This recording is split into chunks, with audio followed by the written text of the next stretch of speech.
Segundo bloque, bidireccionalidad del maltrato. Igual, pretendo que se haga un pequeño debate donde cada uno arroje su profesión o su experiencia personal y sobre todo cómo lo ve de cara a futuro. Para el que no me conozca, yo me defino como un pequeño terrorista de Al-Qaeda para una sociedad.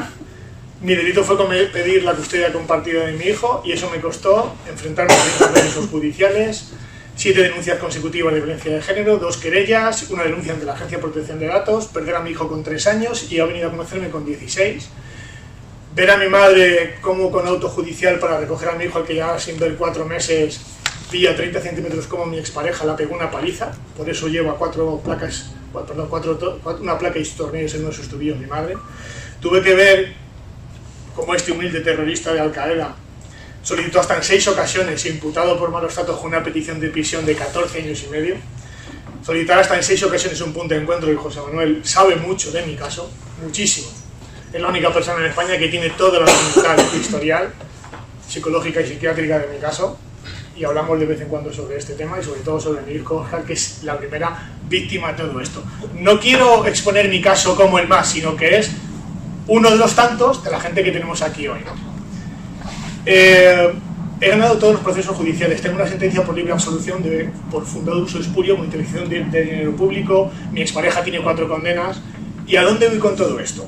Yo fui juzgado por una ley que en España, estemos de acuerdo o no, está basada en el derecho penal de autor, no porque lo diga este humilde papá, sino porque la sentencia 59/2008 del Tribunal Constitucional, en el voto particular, entre otros 5 magistrados, uno de ellos, don Jorge Rodríguez Zapata, marca en su punto 7º que esta ley, atención, en el Estado democrático, en la España del siglo XXI, en la Europa feminista y democrática, un magistrado da una sentencia en la que se habla de Metzger. Esta ley hará el sueño de Metzger. Metzger era el jurista alemán asesor de Hitler.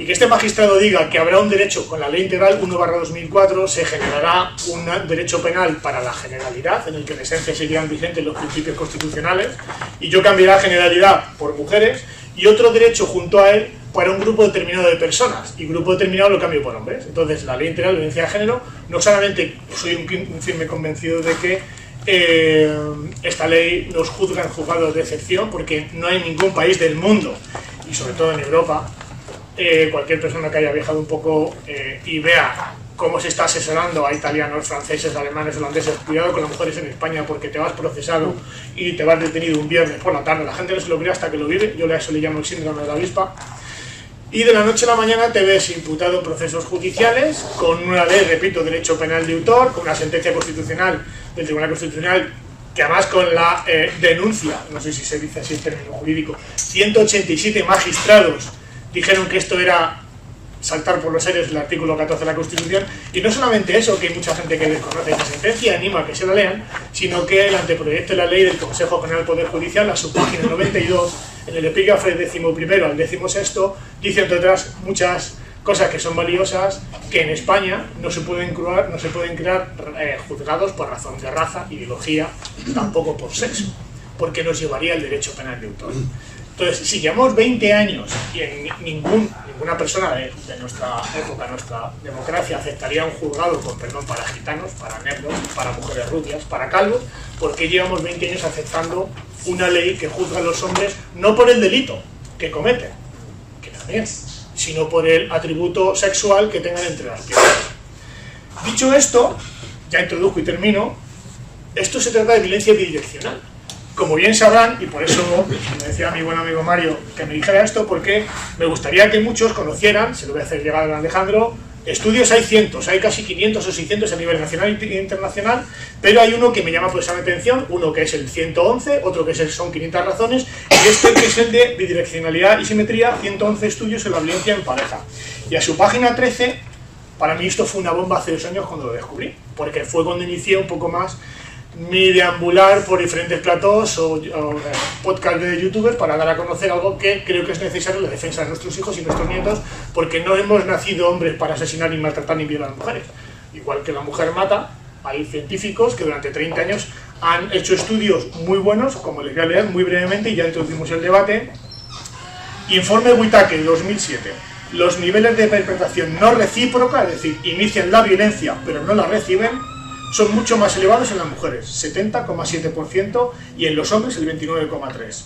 El informe Capaldi, en 2007, niveles de iniciación de agresiones son 4 veces mayores en las mujeres hacia la final de la adolescencia, 46 mujeres frente al 10 de los hombres, y van descendiendo gradualmente hasta alcanzar proporciones equilibradas, 11-8, hacia los 26 años.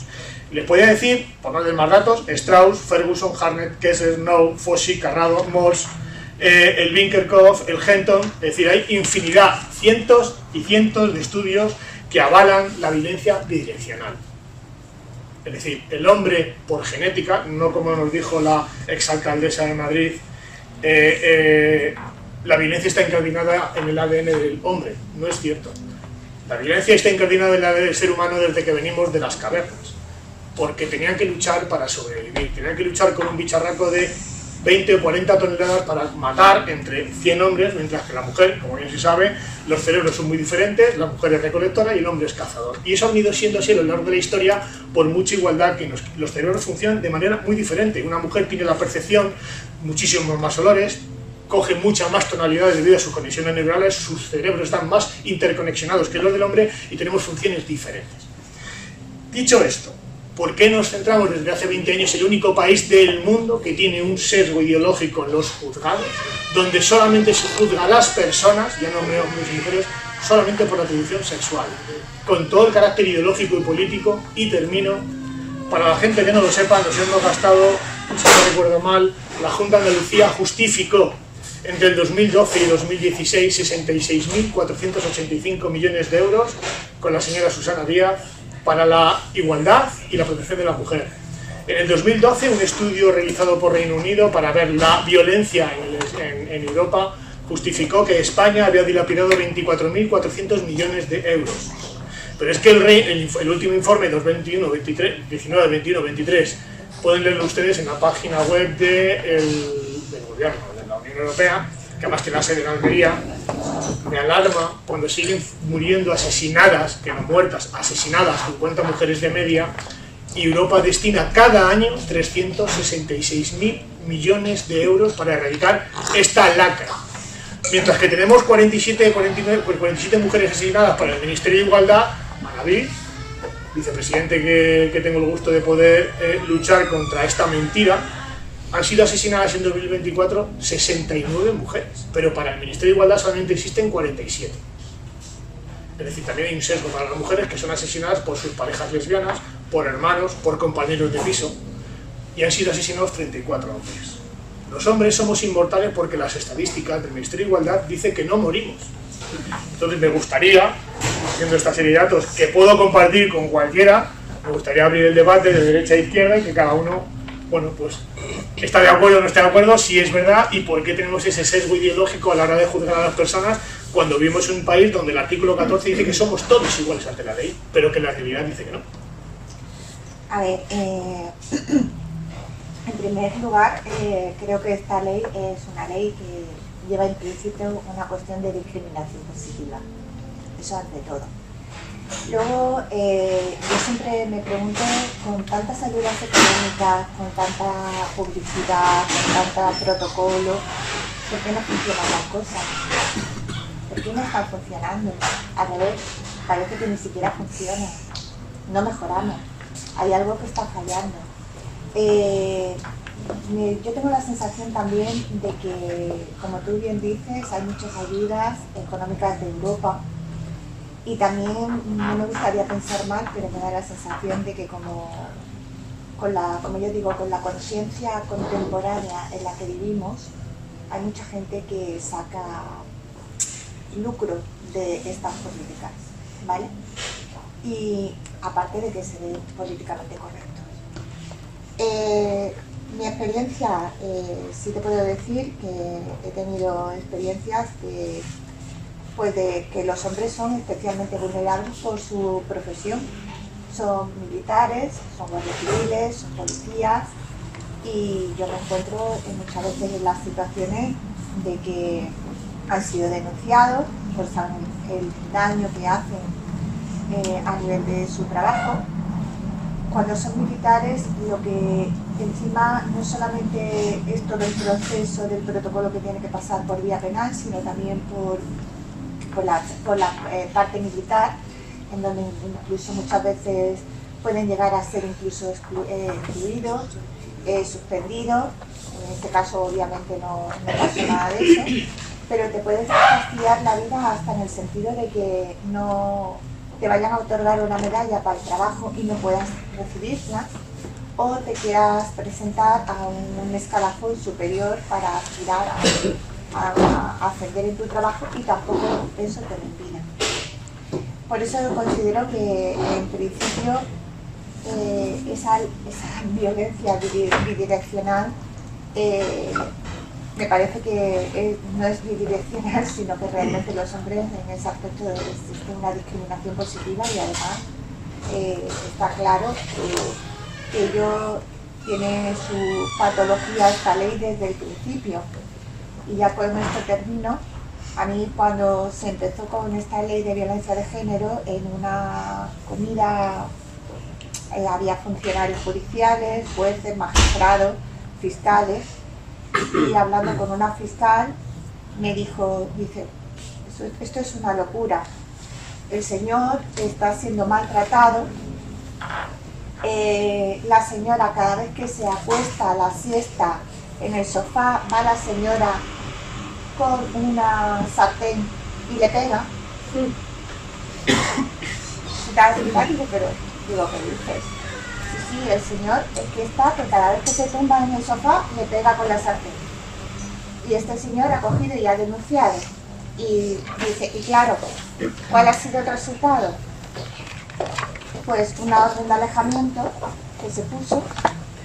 A ella se le sigue dando a los niños, ella es más vulnerable, se queda en la casa con los niños, y como hay una orden de alejamiento, la víctima y el agredido se tiene que ir de la casa en este momento. Con lo cual, cuando se le comunica y se le notifica a esta persona que por denunciar se han adoptado todas estas medidas, dice, si lo llego a saber, me callo y que me sigan dando con la sartén. O sea, que con ese ejemplo lo digo todo. Así que ya está. Muchas gracias.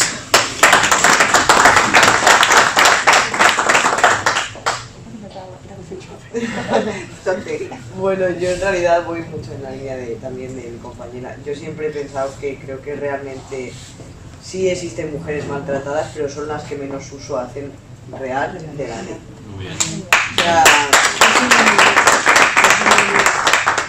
creo que quien hace el uso es la persona que va a hacer daño. Yo hace nada de nada, tuve un tema en el que vino un chico al despacho que quería dejar a su pareja. Y ya le había amenazado con denunciarle, y esto era un jueves, y le dije, vale, perfecto, digo, pues déjala, en el momento en el que tengas donde irte, la dejas y te vas. Porque no la vas a dar margen de maniobra para que ella reaccione. El viernes por la tarde me escribe y me dice, no he podido verla porque estaba dormida con la niña, pero le he mandado un WhatsApp, y yo, perfecto, vete de casa. Se fue de casa y el sábado por la mañana me llama que está en el cuartel porque yo la había denunciado. La había denunciado por 3 chorradillas, pero porque él no le dejó margen de maniobras. Si a lo mejor él se queda en casa y le gana una discusión, esa denuncia y una posible agresión o lo que se hubiese podido inventar hubiese sido mucho más grande. Entonces, ¿realmente hacer uso de las mujeres que lo sufren? No. Yo sí que es cierto que tengo mucha menos experiencia que mis compañeros, pero realmente creo que he visto 2 situaciones reales de maltrato a las mujeres, y las 2 de ellas nunca han querido denunciar. Esa es la triste realidad. Es la triste realidad, pero no que... Para aportar un pequeño dato, 8 de cada 10 mujeres asesinadas jamás habían denunciado. Pero, por ejemplo, en 2023 hemos terminado con 199.282 denuncias, y entonces, ¿quién denuncia? Yo también, además, pienso que, al hilo de lo que te habías dicho, al final somos diferentes, y eso es así. Los hombres pueden ser mucho más brutos, van a tirar, a lo mejor vamos a ser más agresivos, y nosotras somos muy mentales. Entonces yo creo que además hay muchísimos hombres que sufren violencia, pero es una violencia totalmente psicológica, en el que te van machacando. Y simplemente podemos pararnos a pensar en un momento en el cual muchas veces dicen, no, es que ha matado a su pareja y se ha suicidado. A lo mejor ahí también hay un problema psicológico de fondo, porque yo, si soy agresivo y te maltrato, yo te pego, pero yo no me suicido, porque yo pienso que te estoy pegando por lo típico de, pues bueno, eres mía, te lo mereces, pero yo luego no me suicido. Si después de que yo te mato me suicido, a lo mejor hay un problema psicológico también de fondo que debería de haberse planteado o verse. Así que, bueno, yo es lo que pienso y... Muy bien, muchas gracias. María. Pues, nada que comentar, es que la ley de violencia de género lo has expuesto perfectamente y evidentemente la bidireccionalidad con respecto al maltrato de las mujeres a los hombres es como Mónica ha expresado, o sea, es decir, es un maltrato psicológico latente. Pero yo muchas veces hago una crítica tanto al sistema como al propio colectivo mío de abogados, porque, y Mónica lo ha dicho evidentemente, o sea, yo lo primero que hago cuando inicio un procedimiento de divorcio y que veo que puede haber conflicto es o vete de casa o cómprate cámaras ocultas. De hecho, yo a todos mis clientes cuando empieza le digo, si te vas a quedar en casa, vete a la tienda de espía y te compras una cámara que lleves encima. Digo, porque es que la vas a tener en el momento que tú le pongas cortapisas al acuerdo que estés proponiendo de una custodia compartida o de poder ver a tus hijos con igualdad de condiciones. ¿Por qué se tiene que ir uno de los progenitores de casa porque haya una ley que es una espada de Damocles que tienes encima? O sea, me parece totalmente injusto y fuera de un Estado democrático. O sea, es decir, y yo creo que sí que debemos activar los colectivos de abogados, asociaciones y demás, esas denuncias contra las mujeres cuando se sobredejen, como tú bien has hecho, causas continuamente por violencia. Y yo de hecho lo estoy empezando a aplicar y cuando haya una o dos causas por sobreseimiento de violencia de género, activar querellas por abuso psicológico, porque creo que es importante. O sea, tienen que ir engrosándose esas estadísticas para cambiar esta ley a todas vistas injusta y sobre todo lo de que el tribunal sea distinto. O sea, es que me parece irrisorio. O sea, que haya un tribunal especializado con la rapidez que manifestó la compañera. O sea, que ahí sí que si te quieres divorciar denuncias y a los 30 días tienes las medidas civiles cascadas y otros 30 para plantar la demanda y te van a dar la fecha para juicio cascando. Y si tú haces por procedimiento normal, pues te puedes tirar un año. Todo depende de donde caigas. Pues como caigas en Illescas, puedes dormir en el limbo, ¿no? O sea que sí que evidentemente que eso hay y como sociedad sí que debemos actuar. ¿Estamos anestesiados? Pues sí. ¿Por qué? Porque yo creo que todo, o sea, como sociedad, la sociedad española que salió de una dictadura, todavía tiene ese concepto, y ahora estamos en ese punto, como dijo Dostoyevski, que dice, bueno, la tolerancia va a llegar a tal nivel que se va a prohibir pensar a los inteligentes para no ofender a los idiotas, ¿me entiendes? Entonces, al final eso es lo que está pasando, que en el momento que te sales un poco de la lógica que se ha creado, pues ya te meten en el canal de facha, nazi o ultraderechista o demás. Ya estamos acostumbrados.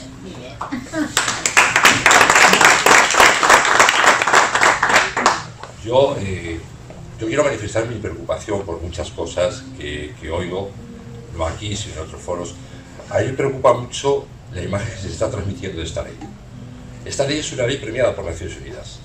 Es una ley, es decir, hablamos de, por ejemplo, y eso hay que tenerlo en cuenta, Naciones Unidas, el Comité de Derechos del Niño de Naciones Unidas recomendó a España, que era una de las viejas exigencias, que elaborara una ley de protección a la infancia y a la adolescencia a semejanza de la ley de la cual estamos hablando. Y esa es la ley que ahora tenemos en la protección de la infancia, es decir, a semejanza. Es decir, que a nivel... yo entiendo que a un señor a que se le pone una denuncia, se le detiene y se le mete en un calabozo, quiere que la ley es mala. Lo comprendo perfectamente, yo creo que eso habría que buscar a lo mejor otras fórmulas. Pero la ley es una ley con reconocimiento internacional, eso por un lado. El sistema de biogen, de protección policial de las víctimas que tenemos en España, todos los años acuden de diferentes países europeos a aprender cómo se está haciendo. Y el sistema que tenemos de protección de las víctimas en nuestro país está siendo imitado por otros países. Y a mí me parece que eso hay que decirlo, hay que transmitirlo. A ver, a mí algo que me preocupa, y me preocupa el asunto un poco que se transmita la imagen como que las mujeres que ponen una denuncia es una denuncia falsa y que lo hacen para intentar obtener beneficios. Miren, yo todos los días en los juzgados veo casos de mujeres que han puesto denuncias en el juzgado de violencia y que si no han conseguido acreditarlo y no hay pruebas, el juez ese mismo día lo archiva. Esto no es tan sencillo como yo pongo una denuncia y yo tengo ventajas, no, y es que te lo archivan. Es más, incluso te puede perjudicar en un juzgado de violencia el poner una denuncia y que tú no logres acreditarla. Y me preocupa porque se está produciendo, que ya es una realidad, ¿no?, un hecho, y es que muchas mujeres, vamos a decirlo así, víctimas de violencia, no están denunciando. No están denunciando porque tienen miedo a no ser creídas, y luego esto se traslada a los juzgados de familia. En el Pacto de Estado, que se hizo en nuestro país hace unos años, esto ya se había detectado. La violencia sobre la mujer se nos está trasladando de unos juzgados especializados a los juzgados de familia. ¿Por qué? Porque muchas mujeres tienen miedo a poner denuncias. Y tienen miedo a poner denuncias, se dice, ¿por qué no se las crea? Porque luego esto para decirlo es una utilización espuria para impedir la custodia compartida. Bien, hemos creado, no me refiero a las personas que estamos aquí, que tienen el libre derecho de opinar lo que quieran, pero a nivel social estamos, es decir, transmitiendo una imagen que pone denuncia en un juzgado de violencia como que es una denuncia instrumental. Eso no es verdad. Hay mujeres que ponen denuncias y que a lo mejor no se pueden demostrar o no se pueden acreditar o son denuncias falsas. Pero cuidado con considerar que eso son denuncias falsas. Le voy a poner un ejemplo. El año pasado me toca hacer un informe sobre un régimen de visitas de una señora marroquí que ha puesto 3 denuncias por violencia a su marido. Y las 3 han sido archivadas por falta de pruebas. Hay que hacer el informe de violencia, perdón. Y la señora me lo cuenta, y la señora ha aprendido que si no tiene pruebas, se archiva. Y las ha conseguido. Se ha conseguido un teléfono móvil que su marido no puede controlar, lo ha puesto, se lo ha grabado y se ve cómo la está pegando. Hemos pasado de una señora a la que no se la cree porque no tiene pruebas, a una señora que es víctima de violencia. Cuidado, porque es que a veces el no tener pruebas no quiere decir que sea una denuncia falsa. Con esto lo que quiero decir, perdóname, es que hay que diferenciar entre lo que es una denuncia falsa y el no tener pruebas para poder sustentar. No nos metamos a todos en el mismo saco, porque entonces transmitimos una imagen de la mujer como que hace un uso instrumental de la ley de violencia. Y la verdad es que no, la mayoría de las mujeres no lo hacen. Ya más.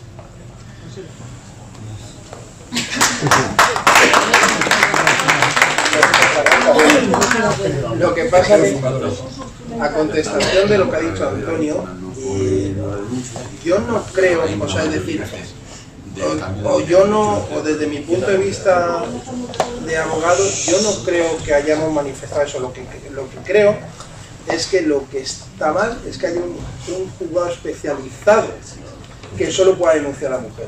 Y si hay maltrato bidireccional, que es por donde venía la pregunta, no pueda denunciar al hombre. O sea, yo creo que ese es el error. Yo no creo que haya que haber una ley de protección a la víctima que me parece perfecta y que sea alabada. Lo que no entiendo es que tenga que haber un tribunal de excepción que yo como hombre no pueda denunciar y por la mujer, y que el protocolo dice que si denuncia a la mujer y denuncio yo, el que va al calabozo soy yo. Entonces, claro, vamos a ver, es que no es cuestión de que no sea una ley y que esté alabada, perfecto, pero lo que no entiendo, y además eso ocurre y me ocurre todos los días, discusión de pareja en el piso, donde llega, el vecino llama, que está viendo un problema, ¿a quién se lleva al calabozo? Al hombre. Entonces, eso es lo que yo creo que está mal, que haya un tribunal de excepción y que no sea un tribunal usado para las mujeres. No que las denuncias sean falsas, porque evidentemente hay muchas que no lo son, pero lo que ha dicho la compañera, hay tal saturación del sistema que al final las que realmente tienen maltrato no reciben las ayudas que tienen que dar ni el seguimiento que tienen que seguir, y hay otras muchas que se sobreen, algunas por falta de pruebas, como tú dices, otras por medios instrumentales y otras porque es una violencia bidireccional y por eso hay falta de pruebas, porque los dos se están destruyendo mutuamente. Entonces, yo creo que el error es el tribunal especializado en sí mismo, no la ley de base. Sí, yo a colación de lo que se está hablando también quiero hacer otro breve inciso, en el sentido de que muchas veces en el divorcio, cuando se plantea, se tiende a, primero, una lucha entre una parte y otra a ver quién gana la custodia, y luego a transformar el niño en como un trofeo o un bien inmueble con el que me tengo que quedar. Entonces ahí también surge una serie de conflictos que muchas veces es imposible llegar a un acuerdo. Partiendo de ahí, también hemos superado la época en que en las sentencias de divorcio se decía que, bueno, pues que en principio la causa, era obligatorio poner la causa de divorcio, supongo que algunos de vosotros lo acordaréis. Era obligatorio poner la causa de divorcio hasta que ya se estandarizó de una manera que siempre era por causa de infidelidades. Luego ya se superó ese término y ya dejó de existir la referencia por causa de infidelidades. Se superó. Yo creo que esto también en algún momento se tiene que superar. Yo lo que veo que no se hace bien es generalizar, como he dicho antes. Cada caso es independiente, no es que mi amiga se divorció y es lo mismo que yo. No, cada caso es independiente porque con que yo tenga una prueba y ella tenga otra, pues ya está. O como ha dicho él, la señora que aprende de que tiene que probarse los hechos que está denunciando. Vale, hasta ahí.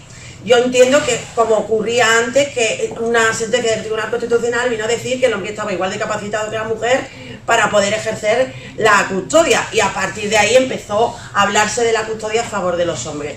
Yo creo que en cierto modo se trata de ir superando épocas y de ir evolucionando. Ahora bien, y de no generalizar. Ahora bien, yo por ejemplo tengo varios casos. Por ejemplo, esto ya lo conocí como abogada y lo viví en mis carnes, y era un señor que llegó un momento en que ya no podía soportar a la mujer y le dice que, bueno, pues que el contrato matrimonial pues que se disuelve.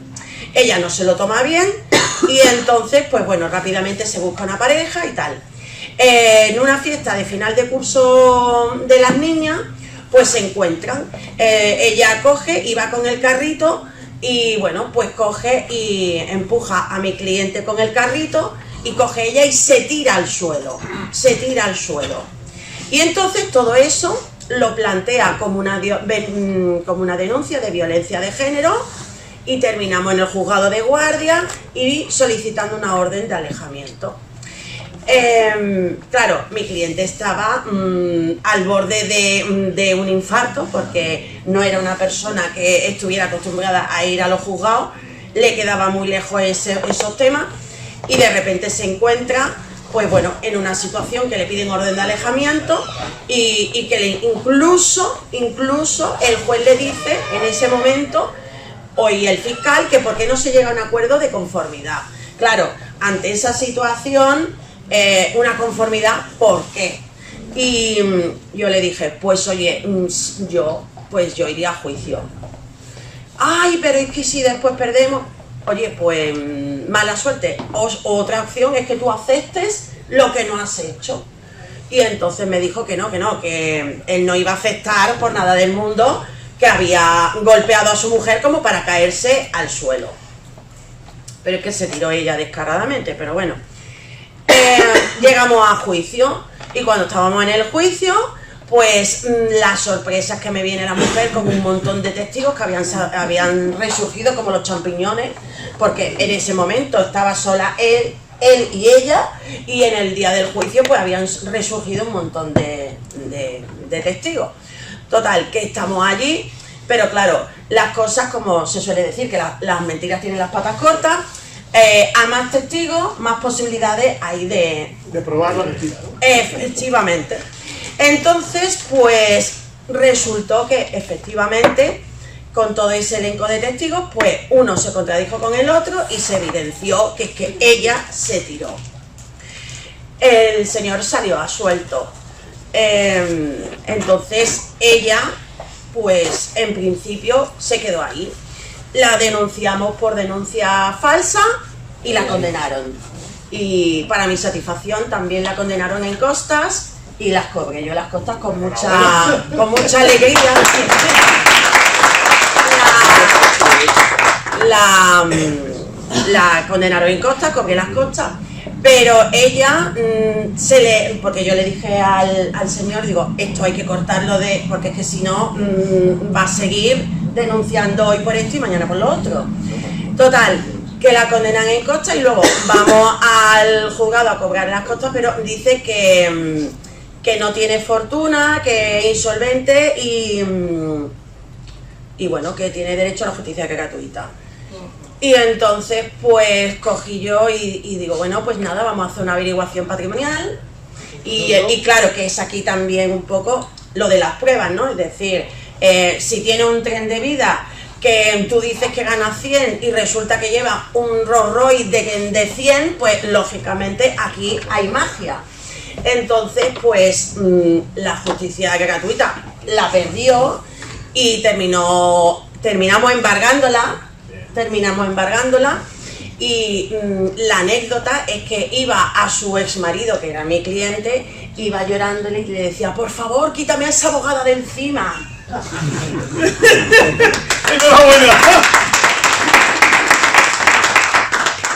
Entonces, bueno, en principio, es decir, que ni todo el mundo se inclina por la denuncia falsa, que es verdad que también hay gente que debería de denunciar y no denuncia por miedo, porque también tuve una clienta que era tal el agobio, la presión que tenía dentro de su cabeza, que era absolutamente incapaz de explicarle al mozo de escuadra la situación que vivía con su marido en su casa. Era absolutamente incapaz. Entonces, es lo que vengo a decir, no hay que generalizar. Ni todo el mundo denuncia falsamente, ni tampoco, como han dicho por aquí mis compañeros, y también hay mucha gente que no denuncia, como era en este caso de esta última señora, que estaba tan bloqueada que es que le resultaba absolutamente imposible de poder explicar lo que le había pasado.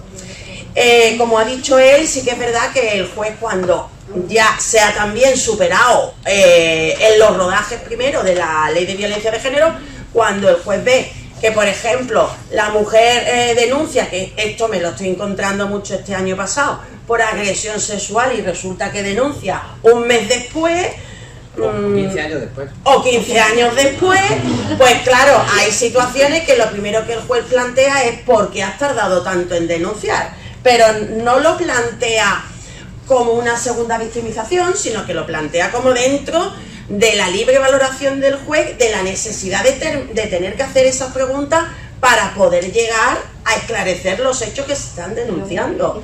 Entonces, claro, si por ejemplo el tema de la agresión sexual la denuncia un mes después o 15 años después, o por ejemplo denuncia con la idea de que denuncio por violencia de género y me dan la tarjeta de extranjero y la ayuda y qué tal, pues claro, la perspicacia o la necesidad pues muchas veces te empuja a ir para un camino o para otro. Entonces, incido, no es de generalizar, es caso por caso y ya está, simplemente eso.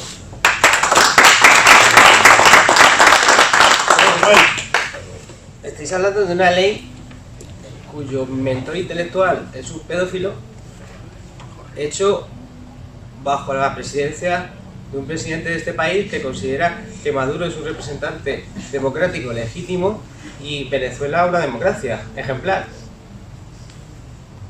Vamos a empezar, estamos bien. Vamos a ver, te falta ahí una cosa. Eso es tema de estudios mis alumnos. Y te faltan cientos de estudios que hay en donde no está la variable hombre. Hay cientos de estudios entre parejas lesbianas, mujeres. Iba a decirlo de él para no aportarlos y aquí están los otros ahora que iba a aportar. Que donde no está la variable hombre, que te dicen que la violencia en esas parejas es igual o superior que las heterosexuales. Hasta 8 veces superior. ¿Vale? Entonces, claro, ¿qué ocurre con eso? Pues primero eso no se estudia en las facultades. Yo no sé qué facultad, y mira que tengo muchos colegas profesores de psicología forense, pero yo no sé que ninguna facultad de psicología se estudie.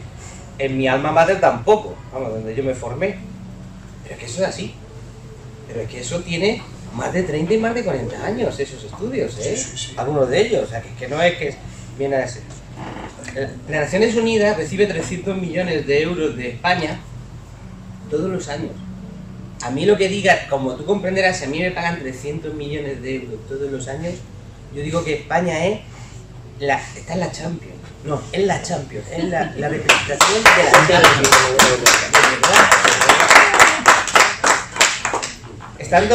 No está aquí Alejandro, estando en Ciudad Juárez, en el año 2006, dando una conferencia sobre alienación parental en la Facultad de Derecho, se me acercó un señor que no había hablado en toda clase, muy bien arreglado. Es una cosa rara allí, la gente va muy bien arreglada a la facultad. Y se me acerca y no había preguntado nada, no había dicho nada en toda la... Alejandro, ven acá, que estoy hablando de tu país. Por favor. Estaba comentando una anécdota que tengo yo en Ciudad Juárez, en la Facultad de Derecho, en el 2006, estaba dando una ponencia sobre alienación parental, ¿no? A los letrados allí, estaban los profesores, había estudiantes y tal, y había un señor que no dijo nada, ¿no?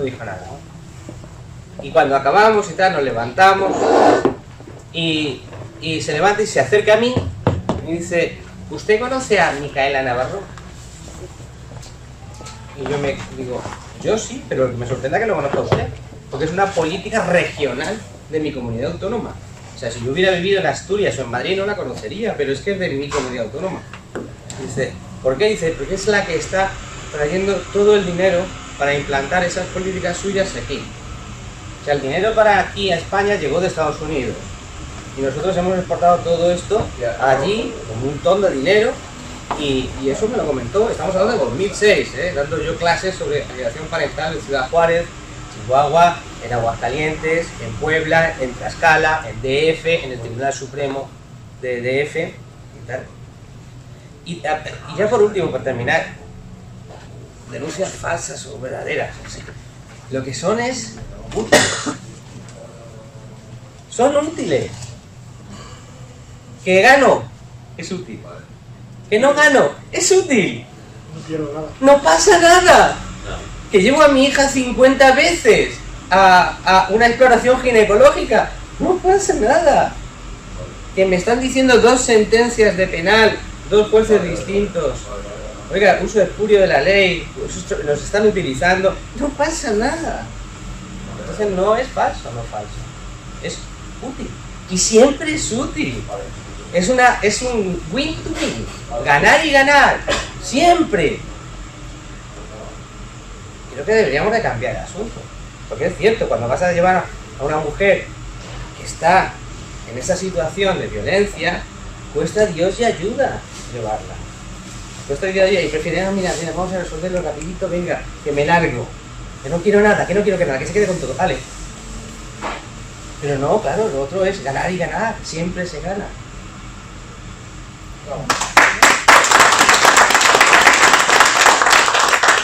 Voy a aportar 2 pequeños datos para terminar el tema de denuncias falsas o no. No sé yo quién hable de... No te alargues que hay que comer, Efectivamente. Voy a hablar sobre violencia, por no interrumpir, violencia en el ámbito de lesbianas homosexuales. Este informe lo hizo llegar una persona que estudia mucho sobre el tema de violencia en noviembre de 2023 y me explotó la cabeza.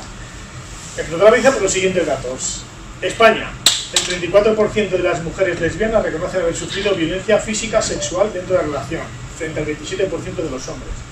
A nivel internacional en Europa, el 47,5% de las mujeres homosexuales son maltratadas frente al 30%.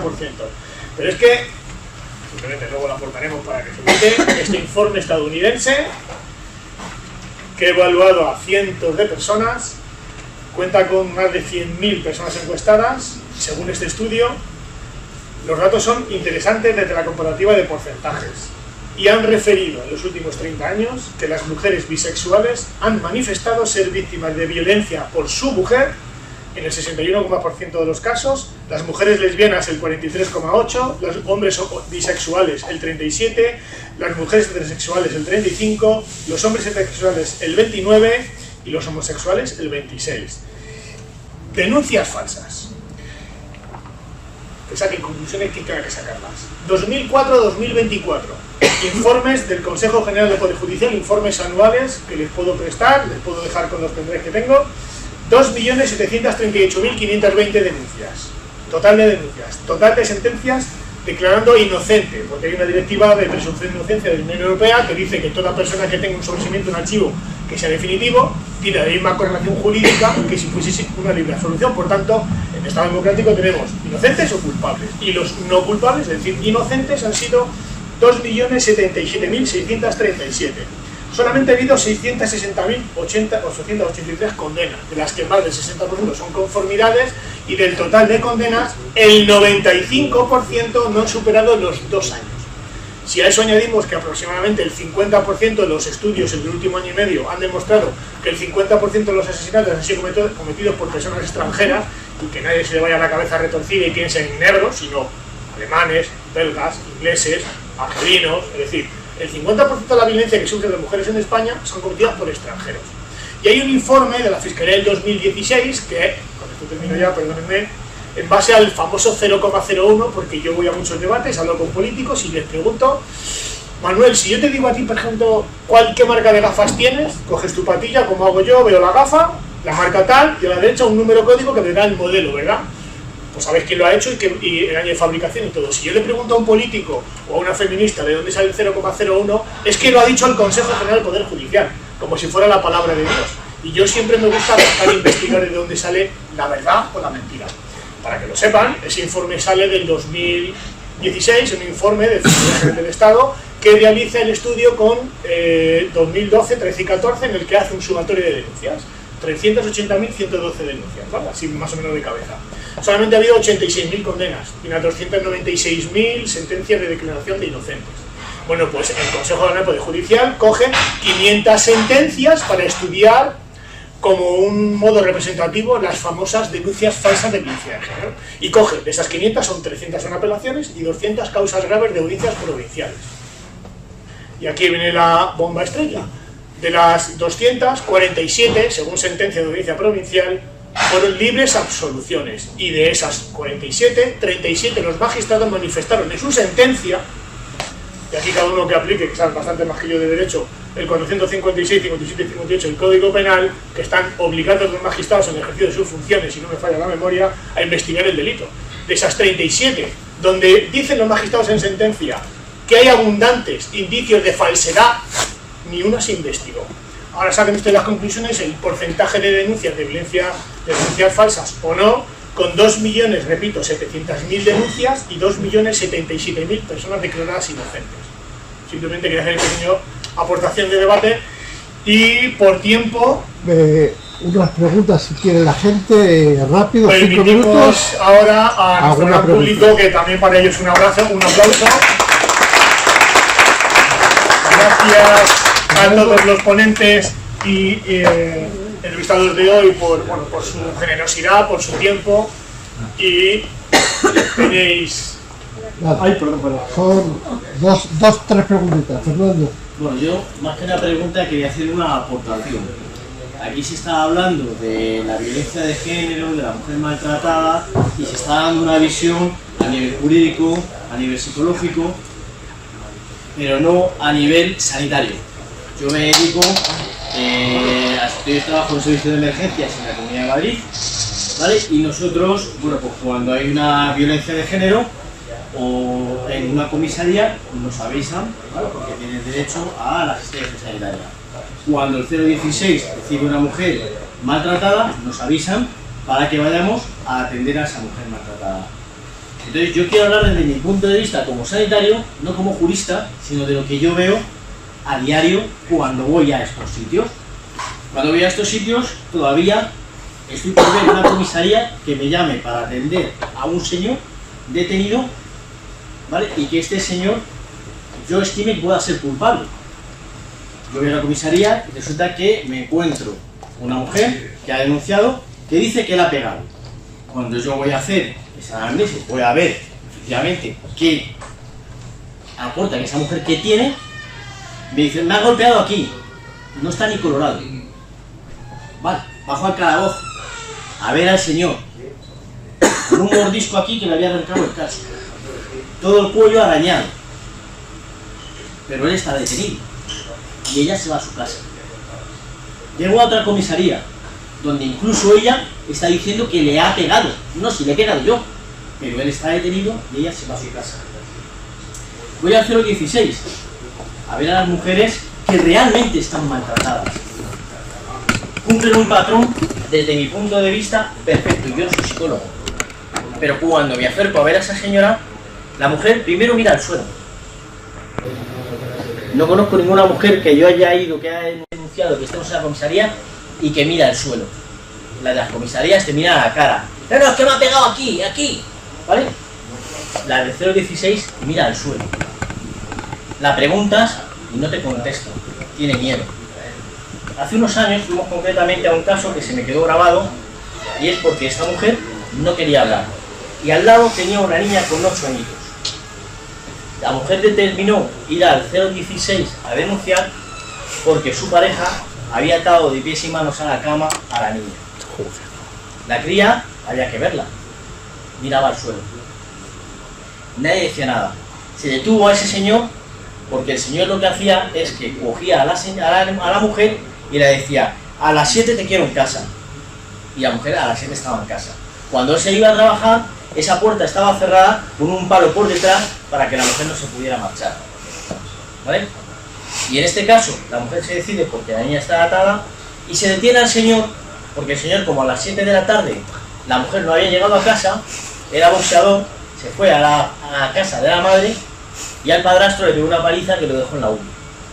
Y se detiene por eso, y a raíz de ahí, a colación, se sabe que es la pareja de esta persona y se atan todos los casos. Entonces, yo no soy jurista, yo no soy psicólogo, pero al ámbito sanitario, si yo soy capaz de ver si de verdad, o entre comillas, esa mujer está maltratada porque todas las que yo he visto cumplen un patrón, ¿por qué cuando van a un juzgado y se interroga a esa señora y allí te planta cara y está hablando con una así muy altiva, no se puede determinar si esta vez que es mentira? O sea, solamente por el comportamiento. ¿Vale? Entonces, bueno, aquí lo dejo. Yo simplemente quería aportar, ¿vale? La parte sanitaria, que es la que yo conozco. Muchas gracias. Muy bueno. Muy bueno. ¿Alguna pregunta más? Si hay alguno que no quiera que se le grabe, me lo decís, ¿eh? O fíxelo. ¿Ya? ¿Eso es?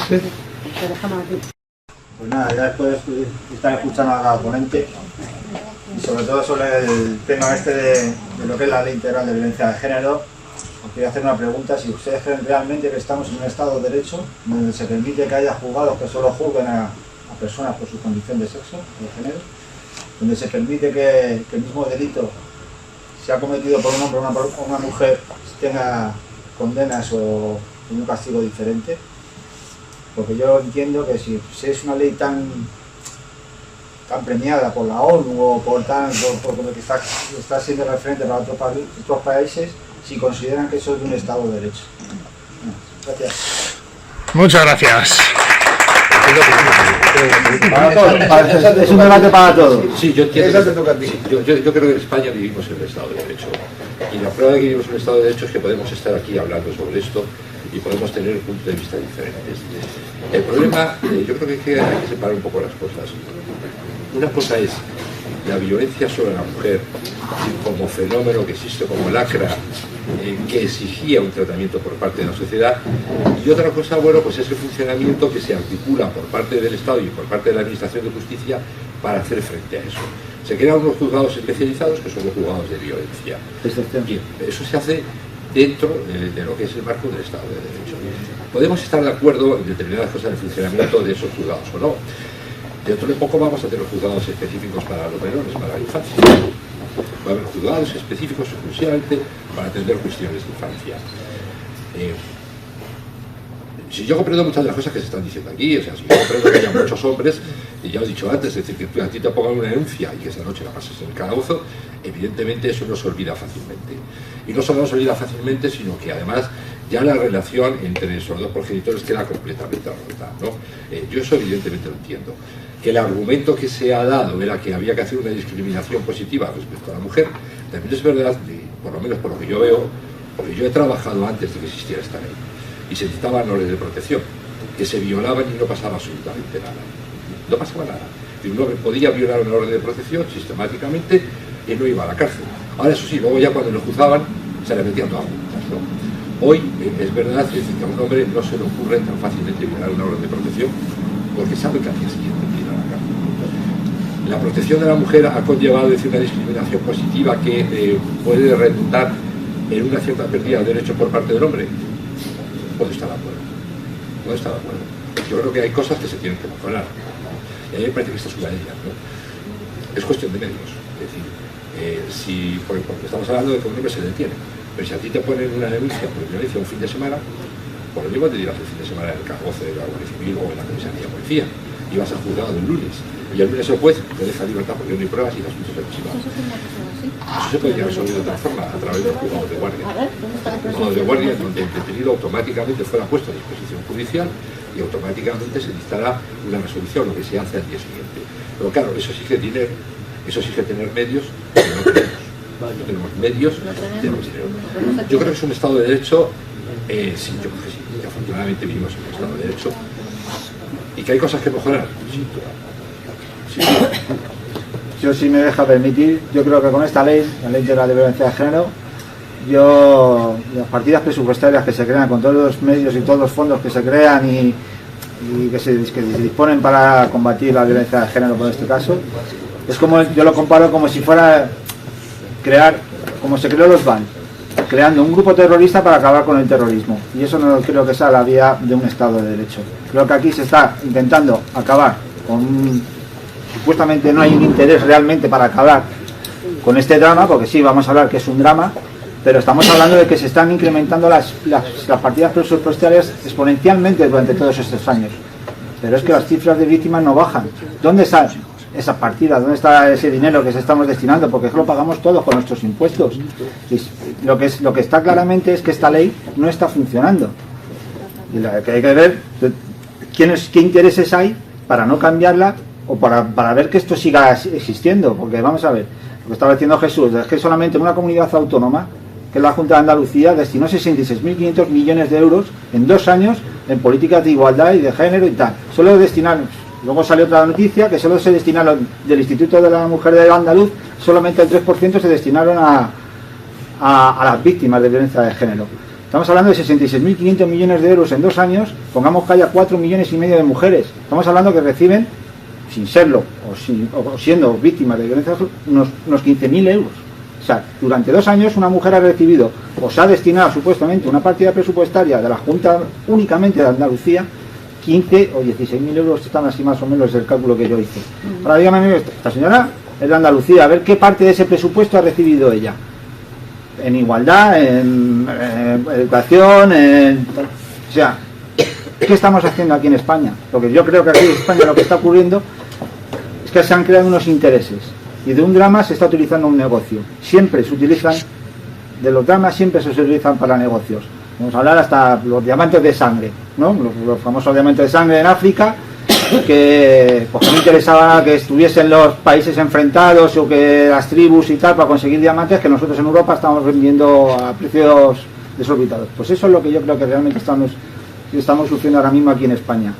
Un Estado de Derecho tiene que ser en base a sus reglas, ¿no? A la Constitución, y en el momento que el artículo 14 en una mínima coma está siendo vulnerado, ya no es un Estado de Derecho, ya no respetamos nuestros propios derechos, porque eso lo hemos votado, se ha hecho un referéndum en España para nosotros si estamos de acuerdo que se aplique.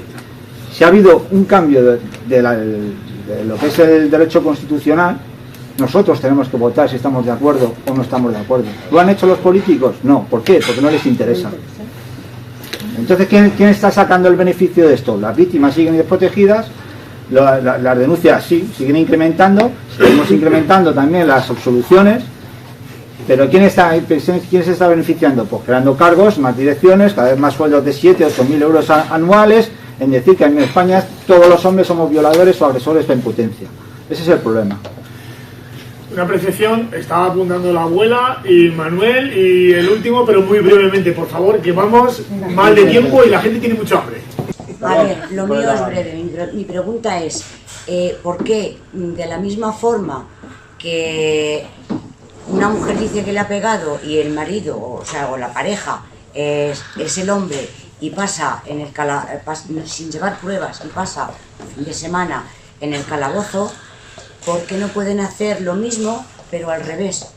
Porque voy a leer solamente un poquito. Mire, cuando una madre le dice a un padre, no le vas a ver más o muy poco, y a mi hijo le tiene que dar una crisis de ansiedad y es la abuela la que desde 200 kilómetros tiene que llamar a la ambulancia y tiene que llamar a la Guardia Civil.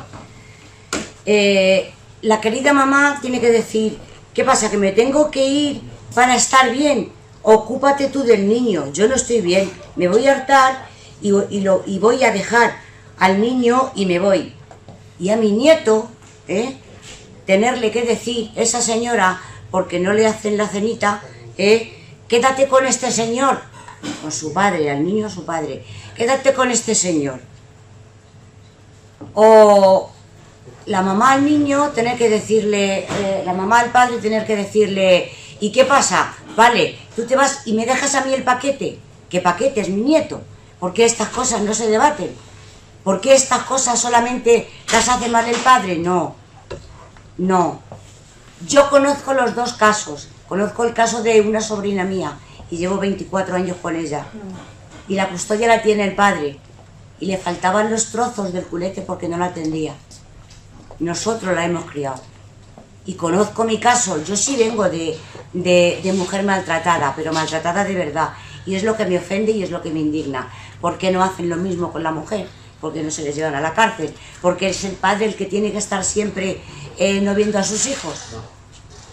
Esa es mi pregunta. Un sistema tan sumamente democrático que hace este tipo de cosas. Tengo que cortar ya. Manuel, por la hora, Manuel, breve, por favor. Y... Mira, yo voy a ser muy rápido, me alegro mucho de estar aquí. Estoy aquí en una doble condición. Yo soy psicólogo clínico y tengo una editorial de psicología, Simática se llama. Como psicólogo tengo muchos casos de lo que se ha estado hablando aquí y no voy a extenderme porque ha habido bastante casuística. También he hecho, porque me han llamado a hacer trabajos periciales. Recuerdo uno, rápidamente lo digo, en Alcalá de Henares, un hombre es acusado de que estaba maltratando, abusando sexualmente de su niña de 9 años y la psicóloga del juzgado entrevista a la niña y a mí me pasan la grabación para que yo haga mi propio informe. Y veo que la psicóloga le dice, bueno niña, entonces cuéntame, ¿tu papá cómo te trata? Y la niña dice, mi papá me toca aquí. Dice, pero ¿cómo que te toca aquí? Cuéntame cómo es. Sí, me toca aquí. ¿Y cuántas veces te toca? Me toca casi todos los días. Entonces la niña está contando algo donde se ve claramente que se ha aprendido la lección que su madre le ha estado dando y la niña toda contenta. Hay una total diferencia entre lo que está diciendo y el tono y el humor con que lo dice, porque si realmente hubiera sido una niña verdaderamente abusada, lo primero que sentiría es vergüenza y sentiría una sensación de bloqueo y de dificultad. Esa niña estaba demostrando que se había aprendido la lección, lo cual demuestra que las denuncias falsas son ciertas, pero a quien más perjudica es a los niños, porque esta niña fue utilizada y luego tiene un grave conflicto para poderse relacionar con su padre. Bueno, esto lo digo como psicólogo, por lo tanto quiero decir que estoy totalmente de acuerdo con vosotros y muy concienciado al respecto. Y como editor quiero decir que hay que dar salida, y aquí os ofrezco la posibilidad de publicar estudios, informes, casuística, puntos de vista, trabajos que se os ocurran.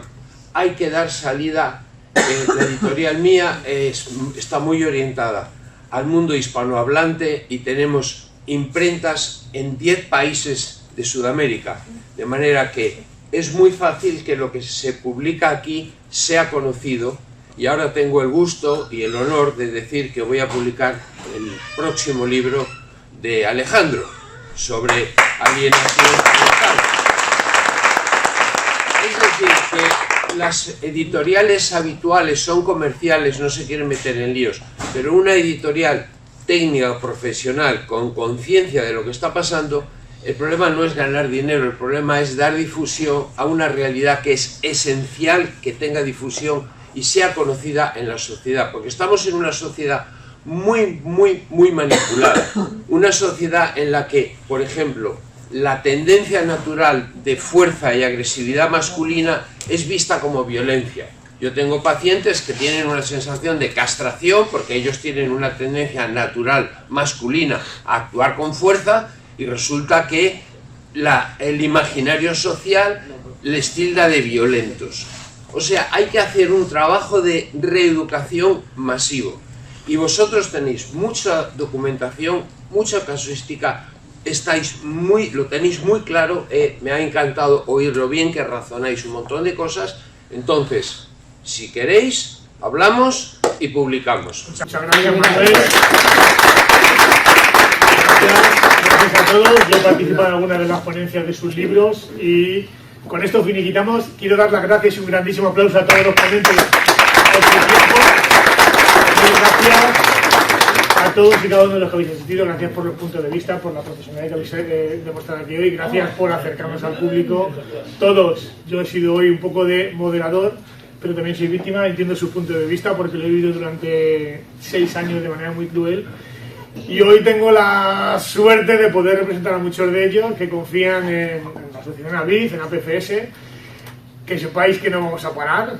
He conocido personalmente y a Juan Carlos, le conozco hace muchos años. Hacéis todos una labor magnífica y, como digo siempre, como espartano, ni nos rendimos, ni miramos ni siquiera para dar un paso atrás. Fuerza y honor y hasta la próxima. Gracias.